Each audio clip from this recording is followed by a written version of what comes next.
What's up, guys? Welcome back. Episode 5. It was so many hiccups going on with these episodes. Like, we be like, oh, I can't make it. I can't do this. I can't do that. But we back, man. So I know a lot of people hit us up asking us where the episode at. We got a lot of topics we want to talk about. I want to jump straight into this one because, we made a post online about the HBCU, Tennessee State going broke. And a lot of people, gave us some backlash because we mentioned that Oprah Winfrey was one of their notable alumni. And now that begs the question, should Oprah actually help them out? Now, they missed out on about $2 billion according to a federal and state audit for, state funds over the last 25, 30 years, which is huge because all that money is going to the PWI, schools around. A lot of students leave, which means they can't fund their campus and things like that. So my thought was, yes, Oprah should, try to come in and donate. And if they're not trying to get Oprah to donate, they're crazy. Like, why? I would name a whole building, everything about the whole media. She's one of the biggest media moguls in the world. Not just black women, not just black people, not just America. We're talking about the whole world, and she's one of your notable alumni. Why wouldn't you be courting her with the building and all of this, trying to get her to donate? Now, I don't know if Oprah is open to donating, but it was people in the comments saying, like, why you even mention her name? Like, why would y'all even, bring up her name? I'm like, she's a notable alumni. Right. Why wouldn't you bring up her name? I think it's a personal decision for Oprah whether she wants to do that or not.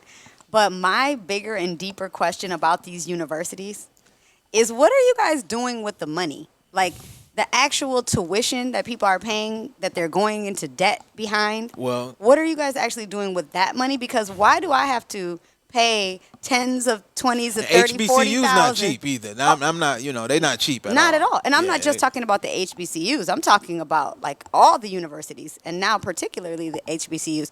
Why do I, as a student, have to go into debt $80,000 to attend your university, right, and then leave, and then as an alumni be expected to now make donations back to the university? I definitely get those emails. I'd be like, I still owe you guys money right now, and you want me to donate as an alumni? That just help me understand what you guys are doing with the actual money, because educational institutions rake in some of the biggest revenue out of all these different industries. Like, education is literally one of the most expensive things in the United States. What are you guys doing with the actual money? Why do we have to donate as alumni? Why do celebrities have to come in? Because obviously, if they're in financial ruins right now, there's been some kind of misappropriation or mishandling of that money. So even if Oprah were to come in, right, and save the school and give them all the money that they need, are they going to be back broke in a couple years because they don't know how to budget and handle the money to begin with? I don't know. Maybe I'm being negative, but no, that's a very fair point. So a lot of people was pointing that out, like, why would you let somebody who's struggling and broke, can't pay their bills, why would you get them money? Because, they don't know how to manage the money that they had. So that's an argument. But it's also an argument that the HBCUs have been underfunded, right? So if there's any legitimacy to this to this $2 billion, let's say it was half of that. Let's say they was underfunded $300 million. 10%, 20% of the actual number. That's still a lot of money that would put any business or any university out of business. Well, not any. Because a lot of these, like University of Michigan, they got an endowment that's like $50 billion. right. So they $100 million not gonna hurt them really. But to answer your question about where's this money going, a lot of it going to mismanagement and to administrative fees. These administrators, they're getting paid and they're not really productive. So they're not necessarily getting paid hundreds and hundreds and hundreds of thousands of dollars, not all of them. But if you're getting paid $100,000, but you're only bringing in $40,000 worth of value, there's a $60,000 productivity gap there. So you go to these HBCUs or a lot of these schools, and a lot of stuff not getting done. The kids can't come out. They don't know how to do a resume. They don't know how to get a job. And I'm like, what did you learn in school? Like, what did you go to school for? I was just talking to some kids at an event yesterday. 2 young black girls looking to get into media. They was asking me how did I do it and all of this, and I was just like, y'all just graduated from college. Like, y'all don't have no job prospects at all. Like, the girl was saying, like, none. Like, she was broke for like 4 months because she couldn't find a job, and I'm just like, Man, what are schools teach? Like elite. Like when I came out of school, I had 2, 3 jobs lined up. I picked one and I dove into that. It wasn't the perfect job in my field. But it was a job. It was a job. She was saying like she ain't had no prospects at all. So to your point, these administrative fees are sucking up all the money directly from that tuition, Uh huh. and there it's a lack of innovation and it's a lot of waste in higher education. A It's lot. cringeworthy because people who work in education aren't getting paid what they deserve. I'm talking about elementary, high school, even into higher education and university. Professors are not even being paid. There's so many adjunct professors who aren't Yeah. even getting paid an actual salary. They're an alumni and they're trying to come back and they're trying to get a PhD, but they don't want to pay for the PhD. So now they're an adjunct professor. They're not Right. even getting money. They're doing trade. Yeah. So again, where is the money? And if it is an issue with the government, then, let that be known. And we do got to step in and try to help and save our own. But yeah, we've got to get to the root of the problem. We can't just keep putting a Band-Aid then- on it. Because like you said, if I'm going into debt and then I come out as an alumni and I can't even get a job and you guys are expecting me to make donations, but I can't even get a job to pay my own bills and pay you guys back, what are we doing about that? And then a lot of people start floating around the idea that what happened to the Biden administration? They gave $17 billion to HBCUs. I keep trying to explain to people that's just a headline. $17 billion to HBCUs. It's only 100 and about 24, 25 HBCUs. So that means each individual HBCU on average would have got hundreds and hundreds of millions of dollars. Do you honestly believe that the Biden administration gave all that money?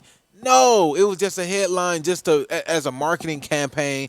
Nobody's going to do due diligence. Nobody's going to do research, and none of that money is going to go and trickle down all the way to the HBCUs. It's just not going to happen. Now, the 17 billion probably went to higher education, Right. and that money trickled through all the PWIs and all the administrators. And by the time it got to the schools that really needed it, like these HBCUs that are on the brink of closing, they don't get any of that money. And then if they do get the money's wasted because administration fees and things like that. I have a lot of friends who went to HBCUs and they like, man, I love my experience. I wouldn't trade it for nothing. But like the administration was just like ridiculous. Like our refund checks 4 5 months late. We behind on bills. We about to get put out. And that's just a running theme at a lot of historical black colleges. And it sounds to me like it's going to continue to happen and even get worse now that Donald Trump is basically completely cutting the funding for HBCUs. Yeah, good luck with that because that's not gonna Yeah, so knowing that, I feel like there needs to be a plan of action starting to get put in place now because we're in the know. So let's not wait until we're in disaster. Speaking of higher education, a 16-year-old Asian student is suing UC Berkeley and the Department of Education claiming discrimination, right? So he has a phenomenal SAT score, top of his class in GPA. I'm not really sure on the extracurriculum activities, but he applied to 16 different schools, top schools, MIT, Harvard, Stanford. You can't really expect to get into those schools. They have like a 5 to 7%. Even even if you have the top SAT scores and all that, you can't really expect to get in. But he got denied by a bunch of other smaller schools and less prestigious schools. UC Berkeley, that's a real good school.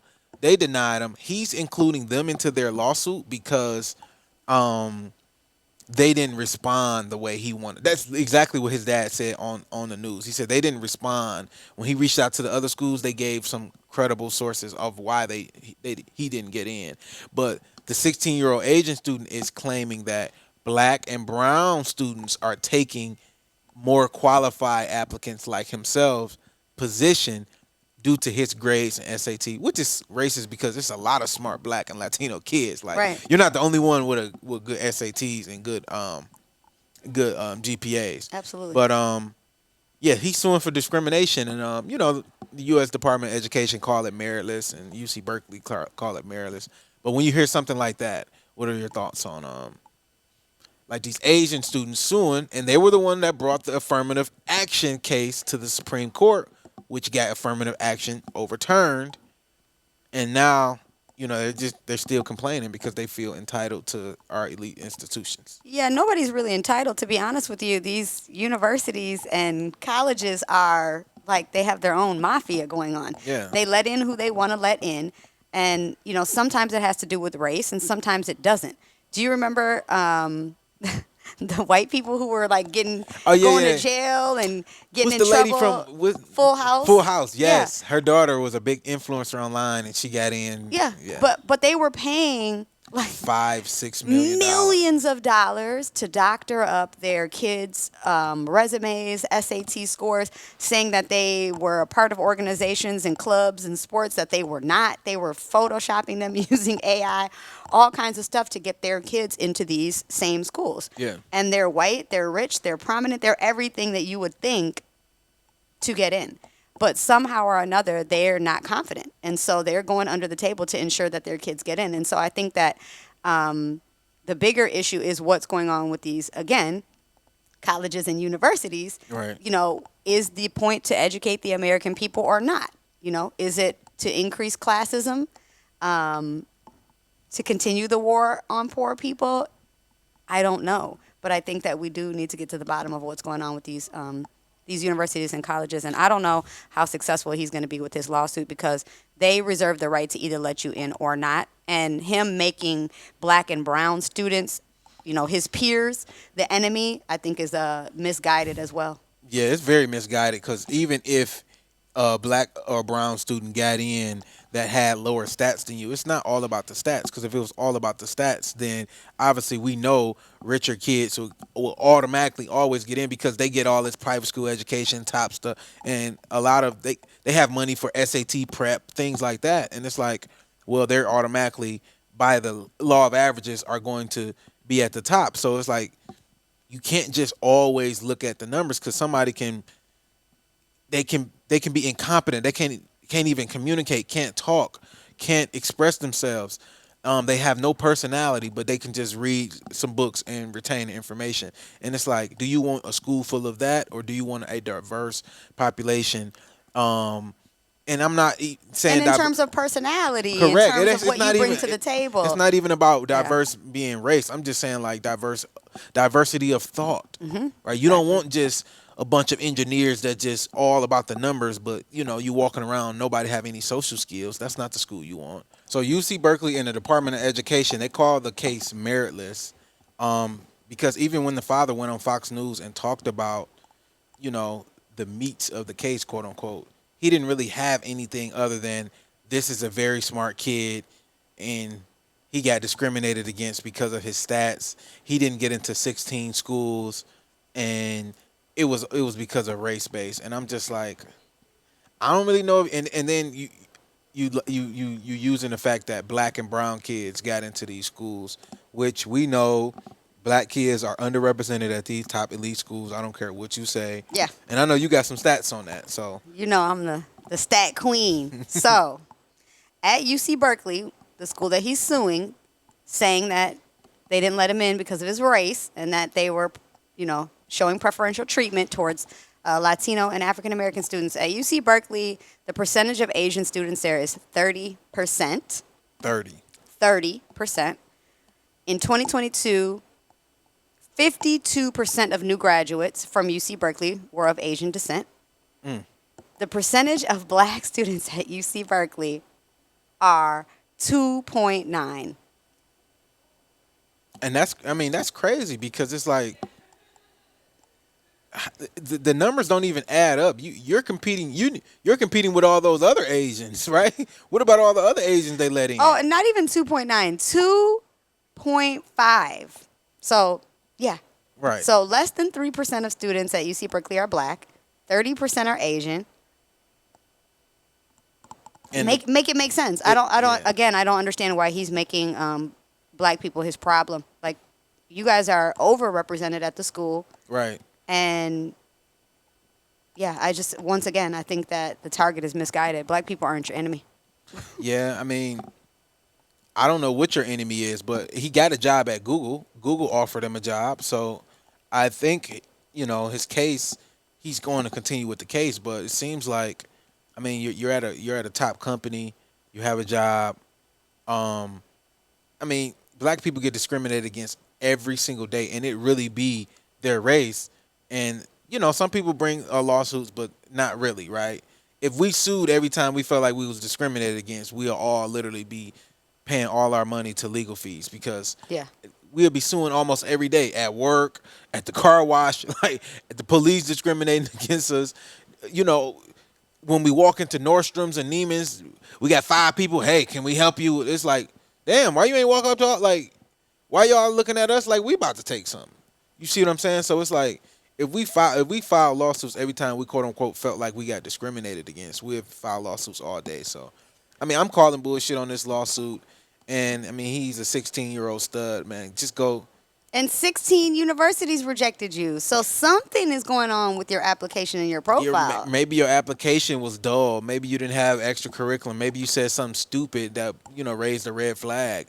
So it's like, I mean, you got into Google. You go to school to get a job. I mean, what the what the hell? I mean, what are you gonna say to the other top universities? I mean, but America elite institutions are a breeding ground for entrepreneurs and the new leaders. This is why a lot of immigrants and people want to come over here. And I know you had some comments. You had a comment that went viral, so I want you to talk about that and about this new policy that Trump is implementing or trying to implement. He floated the idea. Yeah. So Donald Trump, Mr. Make It Hard on Immigrants. Mr. Make It Hard on Immigrants.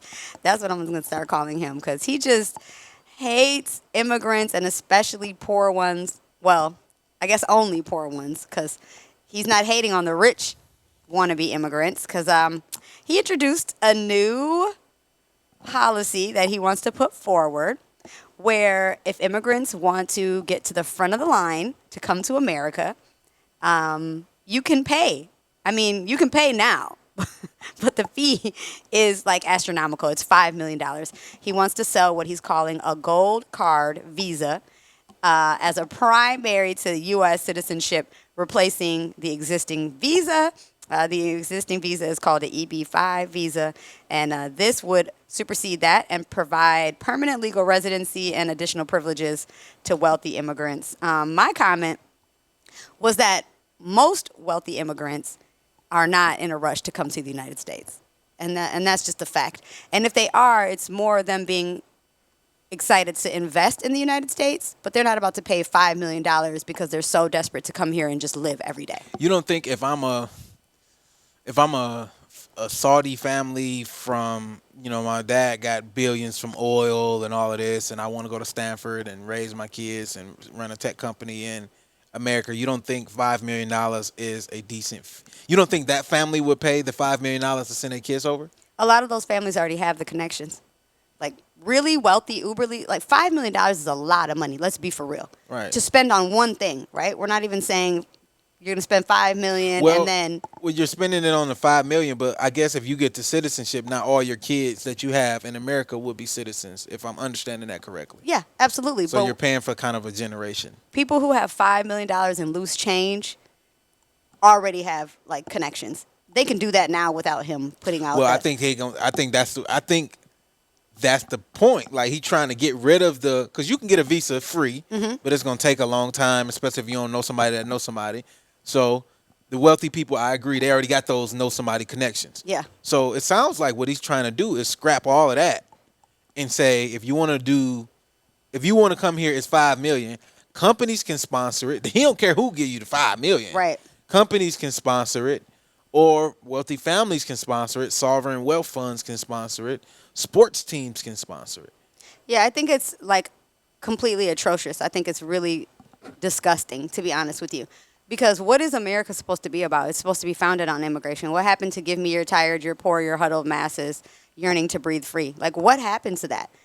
What happened to that? That's what America is supposed to be about. It's supposed to be about people coming here trying to create a better life. Like, you're basically creating an extortionist system. The system is already extortionist to begin with, like you said. Right. It takes so long. If you have the money, you can pay to skip the line. Like, it's all ridiculous to me. And I don't think that what he's doing is going to make a huge dent in our economic revenue. Like Well, he's there's not trying going to to be say, so many people who are about to spend that 5 million to get that visa that it's yeah. gonna change our economy around. I think He say he again. want to sell a million of them. So that would generate 5 trillion. So now that's where, and so when I'm saying nobody's doing that, I don't mean like nobody, Nobody. zero Yeah, people. yeah, Portia's ex-husband, I'm sure he's ready right now to buy that yeah. car. Believe that. He got the capital and he's trying to be here. So I'm Right. not saying like no one is going to do it. I'm just saying that that's not what immigration is really about. Even I And mean, he's not going to sell a million $5 million cars. There's not 1 million immigrants around the world that are so pressed to come to the United States. If they have that type of money, they're living really good in their country. Like Donald Trump is trying to bring people here from countries like Sweden, countries like Norway, the Netherlands. These people are already living good. They don't have gun violence. They don't have drugs. yeah. Have you ever been to the Netherlands? I spent 3 weeks in Amsterdam, and it's very diverse. It's like, I mean, it's crime, but it's no like violent crime People are living good. because they don't have guns and they don't have things like that over there. They're living good. They're not lined up to come to the United States. Like they're not the majority. There are people from New Zealand, Australia, who immigrate to the United States, but what percentage of Canadians do we even have in the United States? Like, let's be for real. The people who are coming here are people who are looking for opportunity, and they don't have $5 million. Well, Shame on you, Donald Trump. Well, I think the problem is he I think the problem is in his language. I don't know if he thinks like this or not, but we can just infer just based off his language, even on the campaign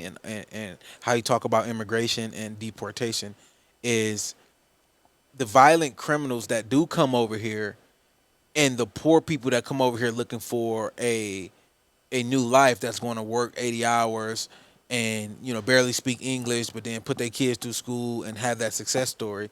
He's kind of bundling them in the same realm, and I don't think that's healthy for America because yes, there's a lot of criminals coming over here, and if you stop the open border, you'll be able to vet people and let people in. But if you put the price tag at $5 million, I mean, yes, you're going to get a lot of good people coming in, but you're going to block out a lot of that innovation and talent that comes from those people who immigrate over to America. And a lot of our companies, a lot of our innovation, and a lot of our talent in America, it was born through the immigration process. And people came over here with nothing, and then their kids and their kids became something. So Yeah, it's what makes America great. And are there criminals that are coming over here from other countries? Yeah, absolutely. But when you look at the actual statistics and numbers, there are way more people who are coming over here as families trying to make a better life for themselves than there are criminals.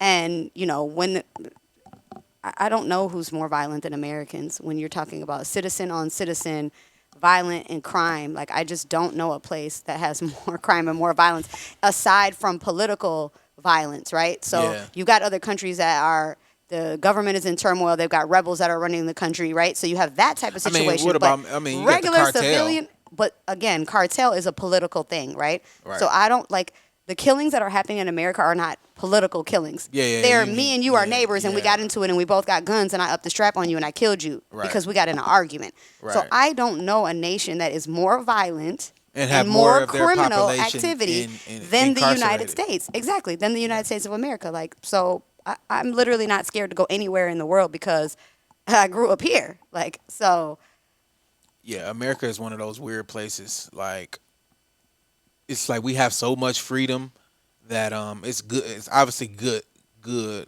that we have a lot of freedom, but a lot of our freedom leads us to some of the big problems that we have that we quote unquote want to address because I mean it's literally in the Constitution, the right to bear arms. yeah. So it's like that's anti-American to not want to bear arms based on the Constitution. Now we can debate about all this other stuff, but it's like you go to other countries and they don't have guns like Dubai and all that. Like you feel good about being over there and raising family and your kids over there because that's a tough thing It's with safe. starting a family. It's like I mean our schools getting shot up, so it's like That's what I'm saying is the hypocrisy for me of us being like, oh, we don't want to let immigrants in because they're all criminals. You know how many criminals there are right here at home? Cut it out, man. yeah.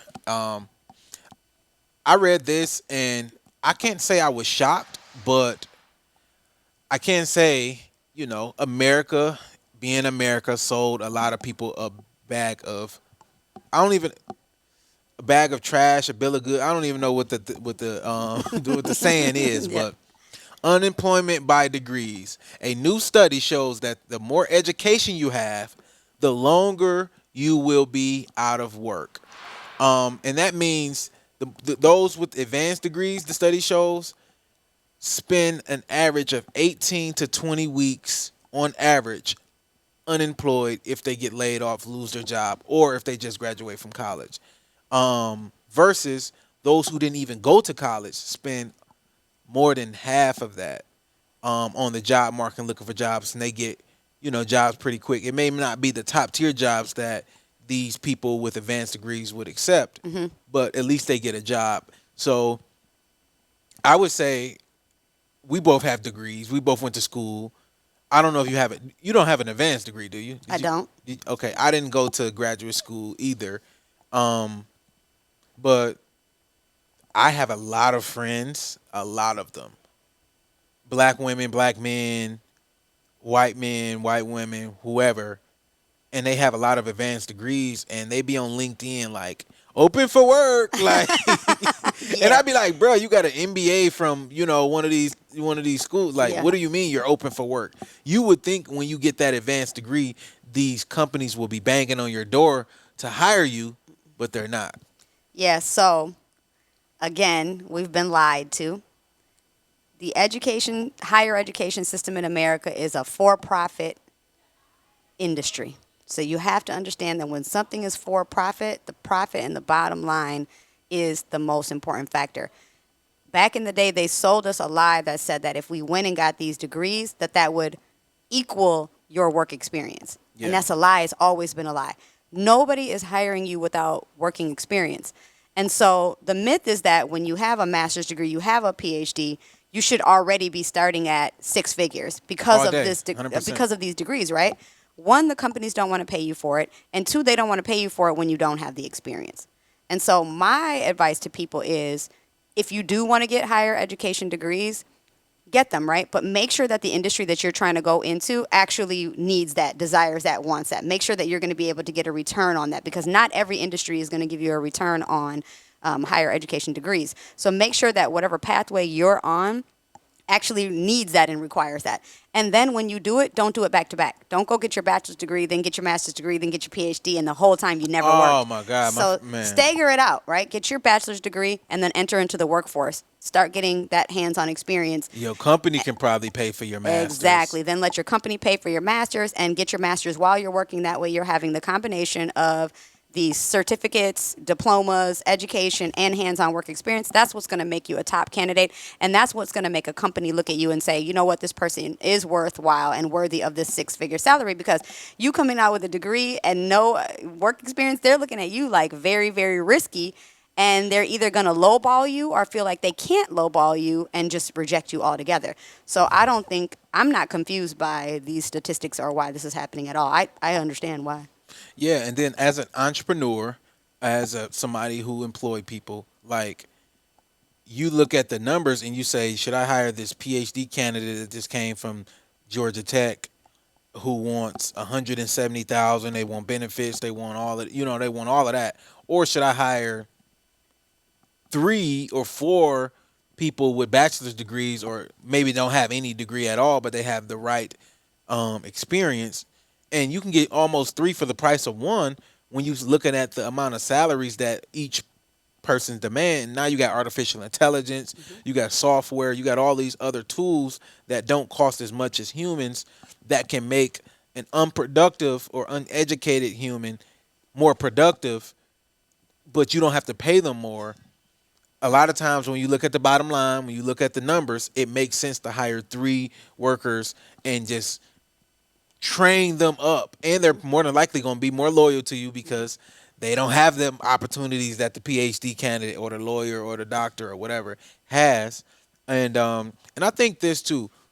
The big problem is we're sold a bill of goods because on one hand they tell you you want to get something very specific. You want to get your law degree. You want to get a PhD, and when you get a PhD, it's a PhD in a specific topic that makes you an expert, Right. right? versus getting like, let's say you just get an MBA degree and you just get masters of business and it's just like generally you coming out, you don't really have anything specific. But both of them are getting screwed over, right? Because they Hmm. said MBAs from Harvard and all these top schools are struggling to find work. So it's on one hand, you're too general, and then on the other hand, oh, you're too much of an expert. You're an expert in education. We need somebody in data analytics.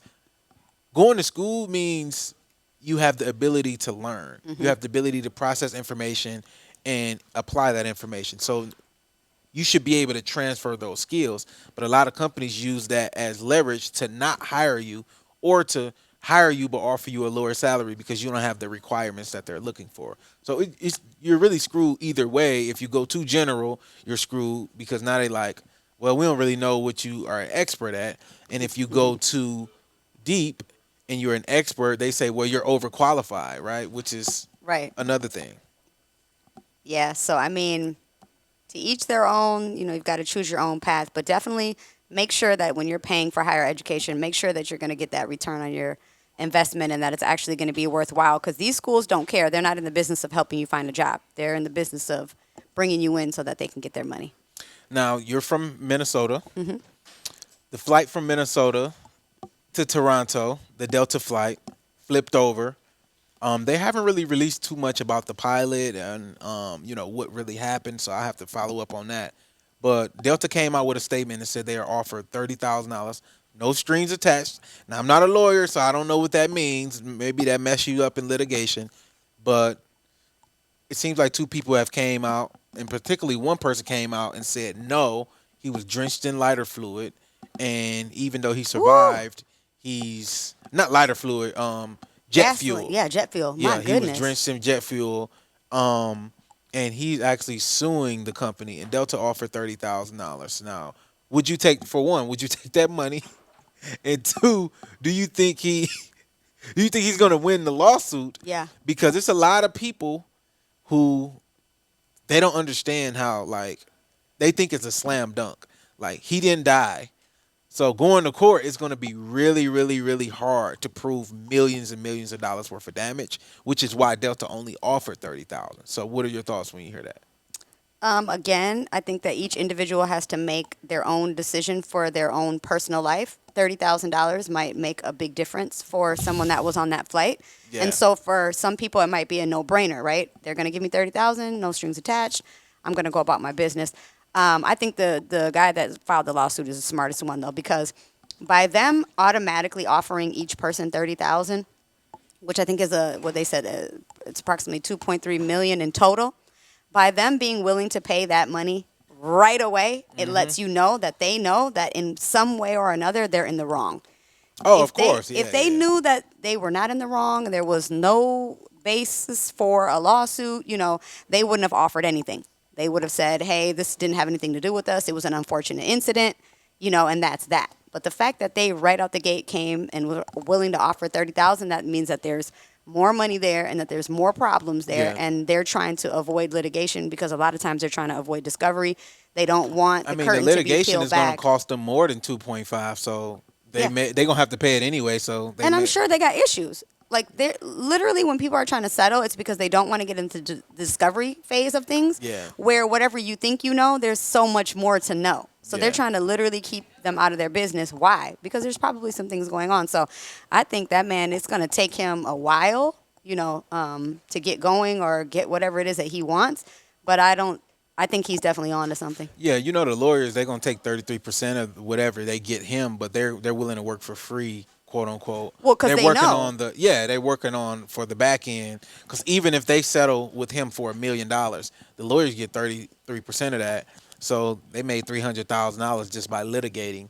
And Yeah, and they know, like lawyers, when they take you on not pro bono, but when they take you on for free to yeah. get paid on the back end, they don't take it unless they see a case that they feel like they can Yeah, it win. don't make sense. Even if it's like 50-50, that's kind of hard. Like that's too much of a stretch. They take those. They'll be 90-10, like they be 99% sure that they're going to get some type of settlement out of that. So I don't really know the ramifications for the $30,000. In the no strings attached, meaning they still can pursue litigation. But I've heard mixed reviews. Some people say you don't never take the 30,000 because it makes you look bad in litigation. Or some people say, why wouldn't you take it if you still can litigate? So I'm not really sure on that. I would have to, um, like you said, you have to go through discovery. But I don't think this is going to get through discovery. I think They'll settle because they they don't want they gonna him in settle. their business. They don't want those attorneys in their business, man. These airlines are into a lot of stuff. I know, man. So consumers. So a lot of consumers, including Latino and Black consumers, are planning a one-day economic blackout on February 28th. Now we talked about this. We talked about the Al Sharpton thing, and he's behind this as well. But Latino leaders have been using the active hashtag Latino Freeze, encouraging their community not to go and shop at big companies like Target and other retailers who've frozen their DEI or canceled their DEI initiatives because Latinos was benefiting from that too. We're not in a lot of we're not in Latino communities, and Latinos are not as loud as black people in terms of you know voicing their opinions about DEI and things like that. But for them to speak out about it and say we're boycotting as well and be on the forefront of it, I can tell they were really affected and impacted by that. And I don't know if it's going to cause any dent though. I don't know if it's going to It's cause any not. money. It's not. When are we gonna come up with a better strategy? Like, let's come on, man. All this boycotting stores. I was in Target the other day. Yeah, I was in Target. Oh man, they about to I cancel was in me. there. I'm not gonna lie. I needed some stuff, and it was the closest store. I was in there. There were so many black people. I don't know if it's just because we're in Atlanta, but Target was filled with black people. You hear me? We're not all on the same page about boycotting. I'm not saying that it wouldn't work. It would work if we were all on the same page. But the reality is that we're not on the same page. So we need to figure out a more viable strategy that will put us all on the same page so that we can get the impact that we're looking for. Because this, I don't know. Do you know the story about the Rosa Parks boycott and Montgomery boycott and all of that, and how yes it integrated bus lines, but it put like 70 black owned bus stations out of business Yeah, because in Memphis. it was it was from Memphis all the way down to Montgomery, all the way up through South Carolina. You know that whole Yeah, they had like a fleet of like what 300 buses or yeah, something. and it was like 70 companies with 300, up to 300 buses, and a lot of these companies went out of business because when they boycotted, they also boycotted the black-owned spots too. So it's like, okay, y'all boycotting economically, but y'all boycotting all businesses economically. Why not just say, hold on, we're gonna not boycott. Instead, we're going to go support direct on their website and buy from black owned, Latino owned, whatever businesses. Why not do that versus we're just not spending money with white companies? And these are public companies, so these companies are owned by black people too. Yeah, it's because who's making the strategy. You The got to pension think. funds, the 401ks own these companies. Yeah. You're hurting yourself. Respect to Reverend Al Sharpton, but he's not an economist. His specialty is not economy. Yeah. He doesn't understand economics enough to be trying to lead an economic style revolution. We Yeah. need people who are into finance, into that, to create strategies. If the strategy is going to be hit them in the pockets, then we need to talk to people who are experts in finance to show us the best way to, you know, find that pathway. And But you can't never hit them in the pockets by like not spending your money, but not doing something else. Like in finance, once you do one thing, you have to do something else. Like you can't just pull your money out of the bank and just leave it. Then the money's gonna rot, right? So you have to put the money to work somewhere. So if y'all taking money away from quote unquote Target, Walmart's of the world, you have to go put that back into into your community. Go spend it at your local stores or whatever. But yeah, we need a directory. I think I seen one back in the day, like a while back, but we need like a black national directory of businesses and services and goods. the problem with that is black consumers not going to use it. Dang. Like black consumers, they not because that's not how black consumers shop. Like they shop locally just like everybody else. Like Right. they wake up, oh man, I need something from the shop or I need some toilet paper. They gonna go to the closest Walmart, the closest Target, the closest Family Dollar, or whatever. So they don't wake up thinking like, let me go to this directory and let me make sure I shop with this person and we don't think like that. Unless something like this is going on and we think about it for a few days and then it's back. Like you said, you went to Target, and it's all seem like it's more black people in there than anything. Everybody creeping around you, looking and like, damn, I thought y'all was boycotting. Like, Yeah, yeah. My homegirl was like, "Oh, I forgot we were supposed to be." Yeah. yeah. So it's all a facade, and I just don't think it's gonna work. Um, here's my question to you: would you rather companies like Target get rid of their DEI and actually still have those commitments, like the action, or would you rather them do the action and scream about it? Because really, the diversity programs was really screaming about what y'all doing for diversity, even if what y'all doing is not a big impact. It's a good headline. PR. It's good PR, right? I feel like that's what the black community want. We want PR instead of actually Results. results. Yeah. So I don't know, man. I don't think it's gonna work. I think it's a piece of shit, and it's very performative. It's gonna get you on the news. It's gonna make a headline, but it's not gonna put a dent in nobody's sales. Like, do y'all really think one day of boycotting Target is gonna put a dent in their sales? Not at all. It's so No. naive to think that. But again, it's the people who are coming up with the strategies. They're not the best people to do that. Yeah, it's kind of like, have you ever put that thing on your phone where you can block social media or block certain apps or whatever, and you like, all right, after 8 o'clock, don't let me use Instagram. And then after 8 o'clock, it's tell you like, no, you can't use Instagram no more until tomorrow. So you're sitting there like, all right, whatever, you go do something else. When you can use it tomorrow, you want to use it even more. Yeah. So the money that y'all boycotting for this one day, y'all gonna turn around next week and double spend it. And double spend. So you might spend even more because you were boycotting. Yeah. And I think that's exactly what's gonna happen. We post a boycotted Gucci. What happened? Still buying Gucci. Remember, yeah, T.I. and all of them saying we was boycotting Gucci. What happened to that shit? It's we need better strategies. a boycott is never gonna work. But I appreciate you guys for rocking with us, man. We be getting a lot of these topics from you guys. So if you have a topic that you want us to hit on and you want us to talk about, make sure you send it to the Black Millionaires DM or on Instagram or on Twitter, wherever you find us, wherever you listen to us. Make sure you like, comment, subscribe. We're going to keep bringing the content for you. Make sure you follow Shorty Mack on Instagram or on Twitter. I don't know if she's on Twitter. I don't know if you're active on Twitter. I'm not active on Twitter, but I'm on there. Are you like boycotting the Twitter? You one of those people now that Elon own it? Nah. Oh, you ain't doing that? I get on Twitter whenever I watch like a TV show so I can watch it with the community. Yeah. No, that is good. But we appreciate you guys for rocking with us. We'll be back next week. Yeah.